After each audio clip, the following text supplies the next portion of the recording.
कसरी विचलन आएको छ यस सम्बन्धमा तपाईहरु मार्फत सम्पूर्ण नेपाली जनतालाई यो कुरा म भन्न चाहन्छु। जस्तो यो संविधानको धारा 51 को ड मा अन्तर्राष्ट्रिय सम्बन्धी नीति तय भएको छ। यसमा भनिएको छ नेपालको सार्वभौम सत्ता, भौगोलिक अखण्डता, स्वाधीनता र राष्ट्रिय हितको रक्षा गर्न क्रियाशील रहँदै संयुक्त राष्ट्रको बडापत्र, असंलग्नता, पञ्चशीलको सिद्धान्त, अन्तर्राष्ट्रिय कानुन र विश्व शान्तिको मान्यताको आधारमा राष्ट्रको सर्वोपरि हितलाई ध्यानमा राखी स्वतन्त्र परराष्ट्र नीति सञ्चालन गर्ने। 2 विगतमा भएका सन्धिहरूको पुनरावलोकन गर्दै समानता र पारस्परिक हितको आधारमा सन्धि सम्झौताहरू गर्ने। यो प्रावधान संविधान सभामा आजका प्रधानमन्त्री, गठबन्धनका शीर्ष नेताहरू सहित संलग्न भएर यो नेपालको संविधानमा यो कुरा राखिएको हो। तर यस्तो महत्त्वपूर्ण प्रावधान जो नेपालको संवेदनशील भू राजनीतिक अवस्थाका लागि अत्यन्त महत्त्वपूर्ण छ र नेपालको स्वाधीनता, अस्मिता, स्वाभिमान र आत्मनिर्णयको अधिकारको संरक्षणको लागि यो अत्यन्त महत्त्वपूर्ण छ। यसैलाई मिच्ने, मनपरी किसिमले निर्णय गर्ने, कूटनीतिक रूपमा पत्राचार गर्नु नपर्ने निकायले पत्राचार गर्ने र ठूला शक्ति राष्ट्रहरूको अगाडि झुकेर संविधानको यो प्रावधानलाई कार्यान्वयन नगर्ने जुन सरकारको उच्च तहमा रहने खास गरी प्रधानमन्त्रीजीहरुमा जुन चरित्र देखा परेको छ, आजको कूटनीतिको विचलन त्यही नै हो। त्यो नेपालको शान्तिको लागि, नेपालको स्वाधीनता, भौगोलिक अखण्डताको लागि अत्यन्त खतरनाक छ र कूटनीतिक क्षेत्रमा यस्तो विचलन आएको, नेपालको संविधानको यो प्रावधानलाई उल्लङ्घन भएको देख्दा कूटनीतिक क्षेत्रका जानकारहरू र सम्पूर्ण देशभक्त नेपालीहरू चिन्तित छन्। यसैसँग सम्बन्धित नेपालको संविधानको धारा 279 पनि सान्दर्भिक छ। धारा 279 ले कुनै पनि देशसँग भएका सन्धि सम्झौताहरू संघीय कानुन अनुसार त्यसको अनुमोदन, सम्मेलन, स्वीकृति, समर्थन गरिनुपर्छ र यसको लागि संघीय कानुनको आवश्यकता हुन्छ र त्यो संघीय कानुनमा 4 वटा विषय शान्ति र मैत्री, सुरक्षा एवं सामरिक सम्बन्ध, नेपाल राज्यको सिमाना र प्राकृतिक स्रोत तथा त्यसको उपयोगको बाँडफाँडको सम्बन्धमा संघीय संसदको 2/3 सदस्यको तत्काल कायम रहेको 2/3 सदस्यको बहुमतबाट यो काम गर्नुपर्छ भन्ने कुरा यो संविधानमा स्पष्ट रूपमा लेखेको छ। तर यहाँहरु सबैलाई थाहा छ यो प्रावधानलाई छल्ने काम भइरहेको छ। संघीय कानुन ल्याइएको छैन र यो प्रावधानलाई निष्क्रिय बनाइएको छ। धमाधम हाम्रा नदीनाला, स्रोतहरू विदेशीकोले जिम्मा लगाइँदैछ। जस्तो उदाहरणको लागि पश्चिम सेती र सेती 6 केही समय अगाडि प्रधानमन्त्री शेरबहादुर देउवाजीले भारतको सरकारी कम्पनीलाई दिएको घोषणा गर्नुभएको छ। उहाँले यसको लागि कुनै अन्तर्राष्ट्रिय रूपमा गोलपत्र आह्वान पनि गरिएको छैन। केही समय अगाडि उहाँले भन्नुभएको थियो बुढी गण्डकीमा चिनिया कम्पनीलाई बिना प्रतिस्पर्धा संलग्न गराइएको हुनाले यो रद्द गरिएको छ भन्नुभएको थियो। अनि बुढी गण्डकीमा बिना प्रतिस्पर्धा एउटा विदेशी कम्पनीलाई दिन त्यसलाई रद्द गरिन्छ भने पश्चिम सेती र सेती 6 मा उहाँले किन गर्नुभयो? अर्को कुरा, जलस्रोत सम्बन्धमा हामी जुन जलाशययुक्त बाँध बनाउँछौँ त्यो बाँधबाट पानी जम्मा हुन्छ र हिउँदको याममा त्यो पानी भारत पुग्छ। अन्तर्राष्ट्रिय कानुनमा के उल्लेख गरिएको छ भने तल्लो तटीय देशले माथिल्लो तटीय देशले बनाएको बाँधबाट उले सिँचाइ खानेपानीमा फाइदा लिन्छ भने त्यसको मूल्य तिर्नुपर्छ। अनि यसतर्फ प्रधानमन्त्री शेरबहादुर देउवाजीले कुनै कुरा नगरेर उल्टै भारत सरकारले जलविद्युत सम्बन्धी जुन दूरदृष्टि भनेर जुन नीति ल्याएको छ त्यो नीतिमा उहाँले आँखा चिम्लेर सहमति जनाउनु भएको छ, जुन कुरा राष्ट्रिय हितमा छैन। यसरी नेपालको संविधानमा धेरै अभ्यासबाट, धेरै छलफलबाट संविधान सभाले जसरी यो संविधान बनाउँदाखेरि धारा 51 को ड र धारा 279 को व्यवस्था गरेको थियो, गठबन्धन सरकारमा नेतृत्व गर्ने प्रधानमन्त्री शेरबहादुर देउवाजीहरूले यसको अपज्ञा, उल्लङ्घन गरेको कारणले गर्दा आज हाम्रो कूटनीतिक क्षेत्रमा, परराष्ट्र नीतिमा विचलन देखा परेको छ। यो धेरै आपत्तिजनक कुरा हो, यो दुःखलाग्दो कुरा हो। अहिले केही समय अगाडि जुन यो अमेरिकाको राज्य साझेदारी कार्यक्रम स्टेट पार्टनरशिप एग्रिमेन्टलाई नेपालको परराष्ट्र मन्त्रालयमा छलफल नगरी नेपाली जनताले थाहा नपाई जसरी त्यसको नेपाल सदस्य भयो सन् 2019 मा भनेर कुरा बाहिर आएको छ। यसबाट त सम्पूर्ण नेपालीहरूले एकदमै चिन्तित भएर गम्भीर रूपमा सोच्नुपर्ने छ।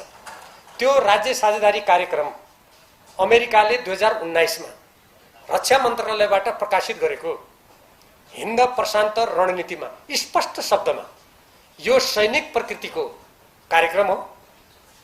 एसिया प्रशान्त क्षेत्र लगायतका विभिन्न ठाउँहरूमा अमेरिकाको सैनिक शक्तिलाई बढावा दिने र अमुक देशको विरुद्ध लड्नको लागि शस्त्र अस्त्रको दृष्टिकोणबाट, सेनालाई तालिम र सक्षम बनाउने दृष्टिकोणबाट यो कार्यक्रम लागू गर्ने कुरा स्पष्ट रूपमा लेखिएको छ। र हाम्रो तर्फबाट जुन नेपाली सेनाले पत्राचार गर्यो भनेको छ अमेरिकाको राजदूतावासलाई, त्यसमा पनि त्यहाँ सामरिक कुराहरूलाई बुझाउने किसिमले त्यहाँ केही शब्दहरू परेका छन्। र जब अमेरिकाका एसिया प्रशान्त क्षेत्रका सैनिक कमान्डर यहाँ आउनुभयो, उहाँ आएपछि लगत्तै अमेरिकाको राज्य साझेदारी कार्यक्रमका सम्बन्धमा दुई देशका बीचमा 10 बुँदे समझदारी हुन लागेको छ भनेर त्यो बाहिर नै आयो। अहिले कतिपय मान्छेहरू त्यो नक्कली हो भन्छन्। विश्वस्त सूत्रका अनुसार त्यो गर्न खोजेकै थियो। त्यसमा प्रधानमन्त्री शेरबहादुर देउवाजी संलग्न हुनुहुन्थ्यो। तर त्यो कुरा बाहिर आइसकेपछि देशभक्त नेपाली जनताको विरोधको कारणले गर्दा त्यो रोकिएको। यदि प्रधानमन्त्रीजीले गठबन्धन सरकारमा भनेको भनेर जुन हामीले सञ्चार जगतबाट सुन्यौं र गृहमन्त्रीजी, परराष्ट्र मन्त्रीजी लगायतका मन्त्रीजीहरू र यो गठबन्धन सरकारमा समाविष्ट राजनीतिक दलका नेताहरू, उहाँहरूले कुनै पनि सामरिक र सैनिक प्रकृतिको सहमति, समझदारी, सम्झौतामा नेपाल प्रवेश गर्दैन, गर्नु हुँदैन भनेर उहाँहरूले जुन मन्तव्य दिइरहनु भएको छ, म यहीँबाट प्रश्न गर्न चाहन्छु। अनि अमेरिकी राजदूतावासले नेपालले यसको सदस्य नहुने हो भने उसले त्यसमा विमति जनाउन सक्छ हामीलाई पत्र पठाएर भनेर जुन भनेको छ, अहिलेसम्म त्यो पत्र किन नगएको? म प्रधानमन्त्री शेरबहादुर देउवाजी र यो गठबन्धन सरकारमा सामेल दलका नेताहरूलाई सम्पूर्ण नेपाली जनताको तर्फबाट सोध्न चाहन्छु, किन पत्र नपठाएको? म सँगसँगै संविधानको यो जुन धारा 51 को ड मा उल्लेखित विश्व शान्तिको लागि समेत काम गर्नुपर्ने हाम्रो स्वतन्त्र परराष्ट्र नीति छ। त्यो परराष्ट्र नीति अन्तर्गत यो नेपाललाई सैनिक अड्डामा परिणत गर्ने, युद्धमा धकेल्ने, आज रुस र युक्रेनको लडाईँका जुन नगराहरू बजिरहेका छन् त्यहाँ जसरी उत्तर अटलान्टिक सन्धि संगठनको तर्फबाट जसरी युद्धको तयारी भइरहेछ, रुसले जसरी त्यहाँ आफ्ना गतिविधि गरिरहेको छ, यस्तो संवेदनशील घडीमा एसिया प्रशान्त क्षेत्रमा जुन प्रकारले शक्ति राष्ट्रहरूको बीचमा प्रतिस्पर्धा भएको छ, यस्तो स्थितिमा नेपालको संविधानले उल्लेख गरेको स्वतन्त्र परराष्ट्र नीतिको विपरीत अमेरिकाको राज्य साझेदारी कार्यक्रम अगाडि बढाउन सरकारले खोजेको, यति ठुलो विरोध भइसकेपछि हामी अगाडि बढाउँदैनौँ स्वयं सरकारमा बस्नेहरूले भनेको, तर अहिलेसम्म पत्र किन नपठाएको? यसबाट गम्भीर आशंका उत्पन्न हुन्छ।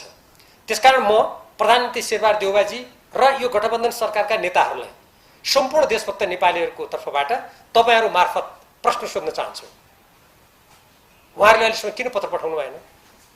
नेपाली जनताको यति धेरै चासो, यति धेरै सरकारको विषयमा त्यो पत्र पठाएर नेपाली जनतालाई जानकारी किन गराइएन? प्रधानमन्त्री शेरबहादुर देउवाजी आफ्नो मन्त्रालय र मन्त्री परिषदको सम्बन्धमा प्रतिनिधि सभा अर्थात् संघीय संसदमा उठेका विषयहरूमा जवाब दिन उहाँ संसदमा किन उपस्थित हुनु भएन? अन्तर्राष्ट्रिय सम्बन्ध समितिले यो राज्य साझेदारी कार्यक्रम लगायतका विषयमा र नेपालको परराष्ट्र नीतिको सम्बन्धमा, उहाँको अमेरिका भ्रमणको सम्बन्धमा छलफल गर्न खोज्दा उहाँ त्यो समितिमा किन आउनु भएन? नेपालको संविधान अनुसार, कानुन अनुसार प्रधानमन्त्री सरकारका मन्त्रीहरूले संसदीय समिति र संसदमा बोलाएको बखत आउनुपर्ने उहाँहरूको कर्तव्य हो, उहाँहरूको दायित्व, उहाँहरू किन आउनु भएन? यसबाट वर्तमान प्रधानमन्त्री र गठबन्धन सरकारले कतै भित्रभित्रै यो बाहिर अगाडि बढाउँदैन भने पनि भित्रभित्रै नेपाललाई त्यो सैनिक गठबन्धनमा धकेल्ने षड्यन्त्र त गरिरहेको छैन? यसमा सबैले सचेत हुनुपर्ने आवश्यकता छ। यदि गठबन्धन सरकारका केही मन्त्रीहरूले भने जस्तो र मन्त्री परिषदबाट जुन निर्णय गरिएको भनेको छ अब यो राज्य साझेदारी कार्यक्रममा समावेश नहुने भनेर ती सम्पूर्ण कागजपत्र नेपाली जनतालाई जानकारी गराइयोस् र प्रधानमन्त्री शेरबहादुर देउवाजीको जुन अमेरिका भ्रमण हुने भनेको छ त्यो तुरन्त रद्द गरिनुपर्छ। नेपालमा अब केही समयपछि आम निर्वाचन हुँदैछ। कुनै पनि देशको प्रधानमन्त्री देशमा आसन्न आम निर्वाचनलाई छोडेर अनि एउटा शक्ति राष्ट्रसँग यत्रो ठुलो विवाद भएको, त्यो पनि सामरिक विषयमा नेपाल कसैको सैनिक अड्डामा परिणत गराउनुको लागि षड्यन्त्र हुँदैछ भन्ने गम्भीर कुरा उठिरहेको बेला उहाँको अमेरिका भ्रमण कुन प्रयोजनको लागि हो, के उद्देश्यको लागि हो, किन गरिँदैछ, यसको जवाब दिनुहोस्। अन्तर्राष्ट्रिय सम्बन्धमा समिति भन्दा उहाँ किन आउनुहुन्न? यो अत्यन्तै गम्भीर र प्रत्येक स्वतन्त्र प्रेमी देशभक्त नेपालीको लागि चिन्ताको विषय हो। त्यसैले यस सम्बन्धमा के प्रश्न उठ्छ भने वर्तमान प्रधानमन्त्री र गठबन्धनमा रहेका राजनीतिक दलका नेताहरू, उहाँहरू नेपालको संविधान बमोजिम स्वतन्त्र परराष्ट्र नीति अंगीकार गरेर शान्ति चाहनुहुन्छ कि चाहनुहुन्न? के उहाँहरू युद्ध चाहनुहुन्छ? के उहाँहरू नेपाललाई अर्को युक्रेन बनाउन खोजिरहनु भएको छ? के उहाँहरू अहिले यस्तो अमेरिका र चीनको बीचमा पनि स्थिति तनावपूर्ण बन्दै गइरहेको छ? अमेरिकाको नेतृत्वमा भएको नर्थ एटलान्टिक ट्रिटी अर्गनाइजेसन अर्थात् उत्तर अटलान्टिक सन्धि संगठन नेटो र रुसको बिचमा त लडाइँ नै भइसक्यो। त्यहाँ अरू युद्धको तयारी हुँदैछ। यस्तो संवेदनशील विश्व परिस्थिति र हाम्रै एसियामा यस्तो स्थिति सिर्जना भइरहेको बेला यो स्थितिप्रति प्रधानमन्त्री शेरबहादुर देउवा र यो गठबन्धनका नेताहरू संवेदनशील हुनुहुन्छ कि हुनुहुन्न? म सम्पूर्ण नेपाली जनताको तर्फबाट प्रश्न सोध्न चाहन्छु। उहाँहरू नेपाललाई स्वतन्त्र राख्नुहुन्छ कि एउटा सैनिक गठबन्धनतर्फ धकेलेर नेपाली जनतालाई युद्ध र द्वन्द्व र अशान्तिको भुमरीमा धकेल्न चाहनुहुन्छ?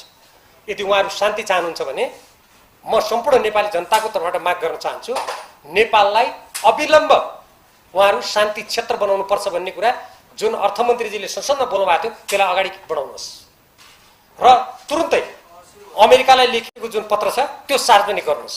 र यसभन्दा अगाडि यही कुरासँग सम्बन्धित अमेरिकी मिलेनियम च्यालेन्ज कर्पोरेसनसँगको सम्झौतालाई जसरी संघीय संसदमा कानुन नल्याई जबरजस्ती पारित गरियो हल्लाको बीचमा, त्यति बेला भनिएको थियो हामीले त 12 बुँदे घोषणा गरेका छौँ, त्यो घोषणा सम्झौताको अभिन्न अङ्ग भइसकेको छ भनेको थियो। केही दिन अगाडि मात्रै अमेरिकाका एकजना विदेश सहायक मन्त्रीजीले यसमा कुनै कुरा यसमा थपिने भन्ने कुरा छैन भनेर उहाँले सार्वजनिक रूपमा भन्नुभएको छ। म यहीँबाट प्रधानमन्त्री शेरबहादुर देउवाजी र गठबन्धन सरकारका नेताहरूलाई भन्न चाहन्छु, उहाँहरूले अमेरिकालाई जुन पत्र लेख्नु भएको छ उहाँहरूको यदि त्यसमा इमान्दारी छ, यो देशप्रति भक्ति छ, देश प्रेम छ, नेपालको दीर्घकालीन अस्मिताप्रति उहाँहरू चिन्तित हुनुहुन्छ भने त्यो पत्र सार्वजनिक किन नगरेको? त्यो पत्र तुरन्त सार्वजनिक गरियोस्। उहाँहरूले प्रतिनिधि सभाबाट एमसिसीसँग सम्बन्धित अर्थात् एमसिसीसँग गरेको सम्झौता अनुमोदन भइसकेपछि के पत्र लेख्नुभयो उहाँहरूले अमेरिकालाई? त्यसको जवाबमा अमेरिकाले के पत्र लेख्यो? यो देशभक्त नेपालीलाई जान्ने अधिकार छैन? यदि उहाँहरू इमान्दार हुनुहुन्छ, उहाँहरू पारदर्शी हुनुहुन्छ, उहाँहरूले गरेको काम ठिक छ भने त्यो कुरा नेपाली जनतालाई जानकारी गराउनलाई रोकिन्छ? यो बाहिर नल्याएकोबाट पनि यो राज्य साझेदारी कार्यक्रम र त्यो एमसिसीसँग गरिएको सम्झौताको बारेमा जुन उठेको थियो हिन्द प्रशान्त रणनीतिको यो अङ्ग हो भन्ने कुरा जुन उठेको थियो त्यसको पुष्टि हुन्छ। त्यसमा बारेमा उठेका प्रश्नहरूको उत्तर प्राप्त हुँदैन। एकातिर यस्तो अवस्था छ, अर्कोतिर अब आम निर्वाचनको प्रसङ्ग आएको छ। यो आम निर्वाचनको प्रसङ्गमा हामी के सुन्छौँ भने अब गठबन्धनमा रहेका राजनीतिक दलहरू तालमेल गर्ने रे। म यो तालमेल गर्ने कुराको सम्बन्धमा नि म यहाँहरू पत्रकार साथीहरू मार्फत सम्पूर्ण नेपाली जनताको नेपालको संविधानको एउटा महत्त्वपूर्ण धारातर्फ ध्यान आकर्षित गराउन चाहन्छु। यो पढ्नुपर्ने आवश्यकता छ। धेरै मान्छेले यसप्रति ध्यानै दिएको छैन। म त्यसैले यसको वाचन गर्न चाहन्छु। राजनीतिक दलको गठन, दर्ता र सञ्चालन सम्बन्धी यो प्रावधान हो। 1. समान राजनीतिक विचारधारा, दर्शन र कार्यक्रममा प्रतिबद्ध व्यक्तिहरूले धारा 17 को उपधारा 2 को खण्ड ग अन्तर्गत बनेको कानुनको अधीनमा रही राजनीतिक दल गठन गरी सञ्चालन गर्न र दलको विचारधारा, दर्शन र कार्यक्रमप्रति जनसाधारणको समर्थन र सहयोग प्राप्त गर्नको लागि त्यसको प्रचार प्रसार गराउन वा सो प्रयोजनका लागि अन्य आवश्यक काम गर्न सक्नेछन्। उपधारा 1 बमोजिम गठन भएका राजनीतिक दलले कानुन बमोजिमको कार्यविधि पूरा गरी निर्वाचन आयोगमा दल दर्ता गराउन पर्नेछ। उपधारा 2 बमोजिम दल दर्ता गराउने प्रयोजनको लागि निवेदन पेश गर्दा सम्बन्धित राजनीतिक दलको विधान र घोषणापत्रका अतिरिक्त सङ्घीय कानुन बमोजिम अन्य कागजात पेश गर्नु पर्नेछ। यसबाट के प्रश्न हुन्छ भने राजनीतिक दलले आफ्ना दर्शन, कार्यक्रम र सिद्धान्त उल्लेख गरेर निर्वाचन आयोगमा घोषणापत्र दर्ता गर्नुपर्छ, विधान दर्ता गर्नुपर्छ र त्यहाँ जे कामको लागि उसले त्यहाँ दर्ता गरेको छ, जे सिद्धान्त, कार्यक्रम र दर्शन भनेर उसले उल्लेख गरेको छ त्यसको लागि मात्रै काम गर्नुपर्छ भनेको छ। अब म यहीँनिर प्रश्न गर्न चाहन्छु, यो नेपालको संविधानमा यो व्यवस्था आज प्रधानमन्त्री हुनुभएका शेरबहादुर देउवाजी लगायत उहाँको पार्टीका शीर्ष तहका नेताहरू लगायत अहिले गठबन्धनमा सामेल सरकारका नेताहरू, मेरै पार्टी नेकपा एमालेका अध्यक्ष सबैजनाको संलग्नतामा यो कुरा लेखिएको हो। उहाँहरूलाई यो कुराको सम्झना छ कि छैन? अनि विपरीत राजनीतिक सिद्धान्त र नीति भएका राजनीतिक दलहरू चुनावमा गएर जनताको लोकप्रिय मतको लागि तालमेल गर्छु भन्छन्। यो नेपालको संविधानको धारा 269 को विरुद्धमा छ। यो नेपालको संविधानको ठाडै उल्लङ्घन हो। हेर्नुहोस्, म अर्को प्रश्न उहाँहरूलाई गर्न चाहन्छु, यो तालमेल गर्ने हो भने नेपाली काङ्ग्रेस, नेकपा माओवादी केन्द्र, नेकपा एकीकृत समाजवादी, उपेन्द्रजीले नेतृत्व गरेको दल र जनमोर्चा, संयुक्त जनमोर्चा, उहाँहरूले के नारा लिएर मत माग्नुहुन्छ? जनमोर्चाले भन्छ संहिता गलत हो, शेरबहादुर देउवाजी संहितालाई खारेज गरौँ भनेर नारा लाउने हो कि होइन? पुष्पकमल दाहालजी, प्रचण्डजी भन्नुहुन्छ मार्क्सवादी, लेनिनवादी, माओवादी। शेरबहादुरजी मार्क्सवाद, लेनिनवाद, माओवाद जिन्दाबाद भन्नुहुन्छ कि भन्नुहुन्न? सुनाउनु।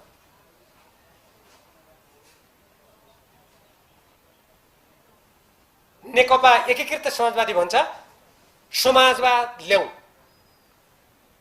वैज्ञानिक समाजवाद ल्याउँ।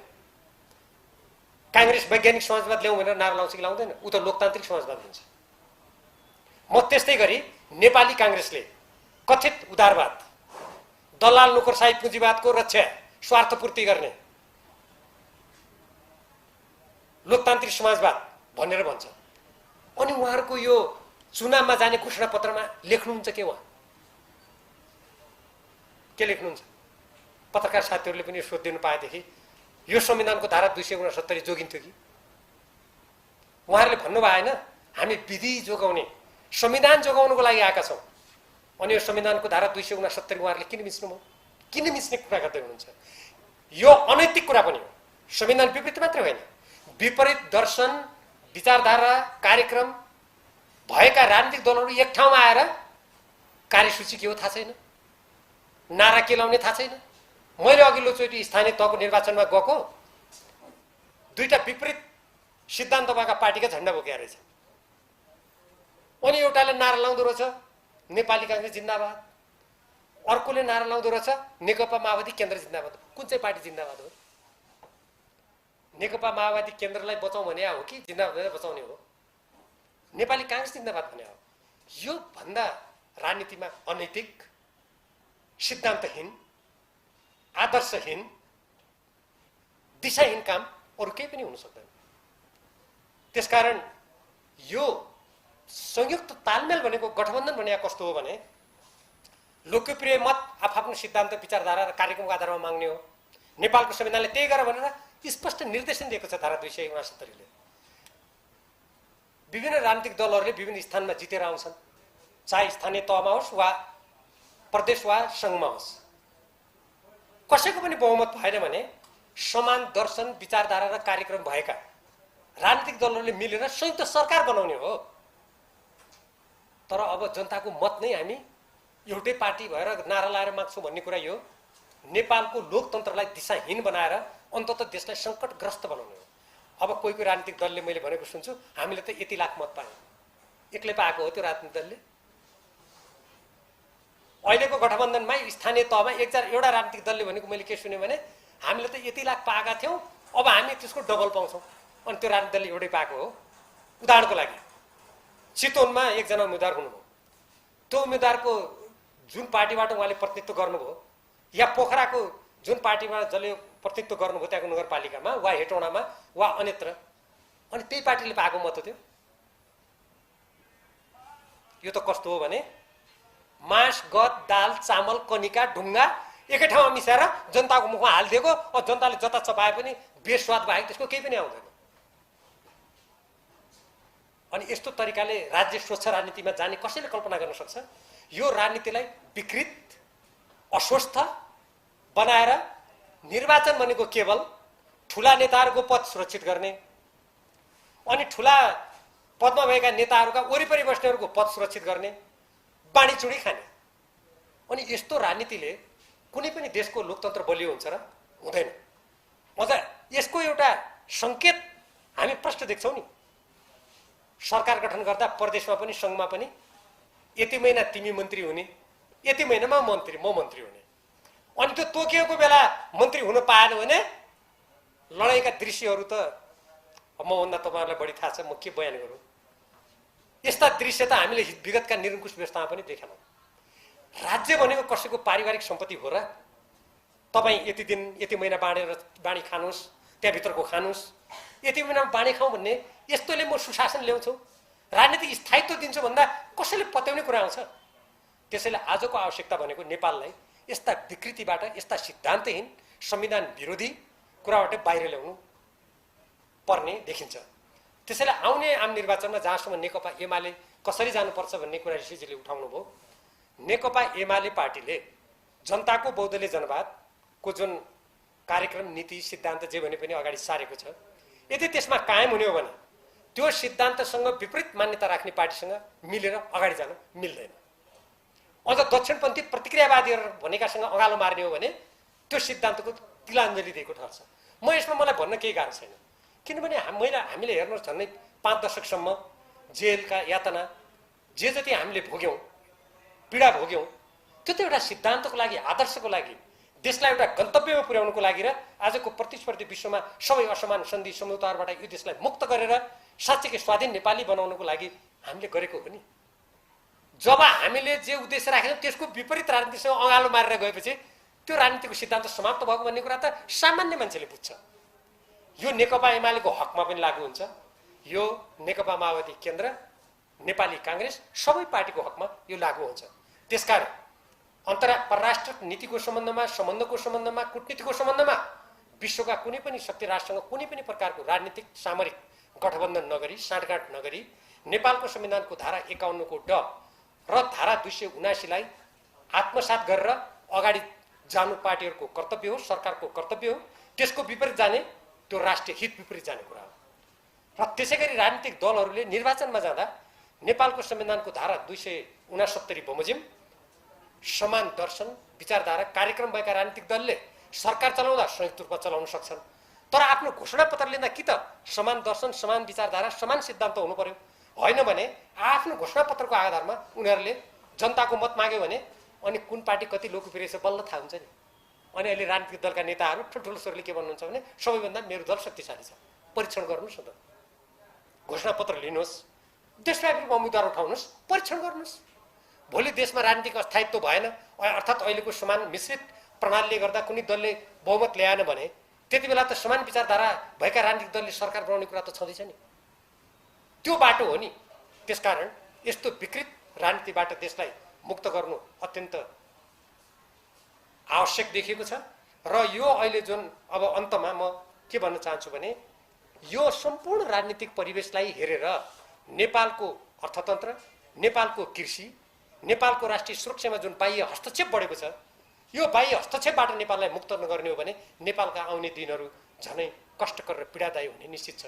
मैले आज मात्रै समाचार माध्यममा हेरेँ, एउटा भिडियो हेरेँ, 6-7 वटा भन्दा बढी देशका शरणार्थीहरू यहाँ आएर धरना दिइरहेका छन्। एउटा विदेशी कपाल खैरो, छाला गोरो भएको एउटा महिलाले त्यहाँ त बोलिरहेको देखेँ मैले। यो के यो देशमा गृह मन्त्रालय कहाँ छ? यो देशको सुरक्षा प्रणाली कहाँ छ? परराष्ट्र नीति कहाँ छ? नेपालमा शरणार्थी आउने ठाउँ अरू बाटो त छैन नि, कि हवाईजहाजबाट आउनु पर्यो? हवाईजहाजबाट आएका हुन् भने किन अध्यागमनबाट छिर्न दिइयो? नभए भारतबाट आउँछ। अनि शरणार्थीको सिद्धान्त के छ भने यदि शरणार्थी कुनै देशबाट आयो भने जुन देशमा आउँछन् त्यही देशले शरणार्थीलाई शरण दिनुपर्छ, अर्काको देशमा पठाउन पाइँदैन। अनि कसरी नेपालमा आए? अनि यो सरकार खालि पद र कुन मन्त्री कति महिना भागभण्डा गरेर कति खाने भन्नेमा मात्रै ध्यान छ कि यो देशको राष्ट्रिय सुरक्षामा असर पर्ने कुराहरू के हुँदैछन् भन्नेमा पनि प्रधानमन्त्री र सरकारमा बस्नेहरूलाई अलिकति चिन्ता छ। यो प्रश्न पनि सँगसँगै आउँछ। त्यसैले यस्तो स्थितिमा राज्य साझेदारी कार्यक्रम जसरी सरकारले अगाडि बढाउन खोजेको थियो, अब यस सम्बन्धमा निसङ्कोच यसको बारेमा पत्र बाहिर ल्याउनुपर्छ। सरकारले त्यसमा संलग्न नहुने जुन कुरा गरेको छ त्यो सदस्य नेपाल हुँदैन भनेर निसङ्कोच स्पष्ट भाषामा अमेरिकालाई लेखेको पत्र नेपाली जनताले थाहा पाउनुपर्छ। नेपाली जनतालाई थाहा पाउने दुईटा प्रभावकारी माध्यम छन् हामीसँग। एउटा हो सञ्चार जगत, सञ्चार जगतलाई उपलब्ध गराउनु पर्यो। अर्को हो नेपाली जनताका निर्वाचित संस्थाहरू, जस्तो उदाहरणको लागि संसद, त्यो दिनुपर्छ। र यसको लागि अन्तर्राष्ट्रिय सम्बन्ध समितिले माग गरेका दस्तावेजहरू यदि नेपाल सरकारले दिएन, यो पत्रहरू लुकायो भने हामी सबैले बुझ्नुपर्छ सरकारका दुईटा दाँत हुन सक्छन्, एउटा चपाउने एउटा देखाउने। यो राज्य साझेदारी कार्यक्रमलाई अगाडि नबढाउने भन्ने यो देखाउने दाँतले भने हो। चपाउनलाई भित्रभित्रै जे गर्न खोजेको थियो त्यो षड्यन्त्र गरिँदैछ भनेर हामीले आशंका गर्नुपर्ने हुन्छ। त्यसकारण म यहीँबाट माग गर्न चाहन्छु सरकारले यस्तो आशंकाको स्थिति आफै सिर्जना नगरोस्। पारदर्शी रूपमा नेपालको संविधान बमोजिम नेपालको राष्ट्रिय हित र दीर्घकालीन अस्तित्व र अस्मिताको रक्षातर्फ उसको दायित्व उसले जुन सरकार सञ्चालन गर्नेहरूले शपथ खाएका छन् त्यसलाई उनीहरूले पालना गरून्। धन्यवाद। केही छन् कि प्रश्न?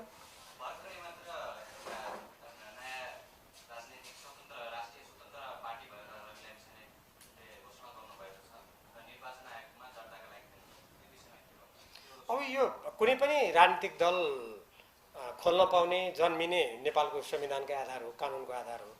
अब त्यसलाई विभिन्न शर्तहरू र त्यसका जुन प्रावधानहरू पुरा गर्नुपर्ने त्यसका जुन जिम्मेवारीहरू छन् त्यो त निर्वाचन आयोगले हेर्ने कुरा भयो, त्यो मलाई थाहा हुने कुरा भएन।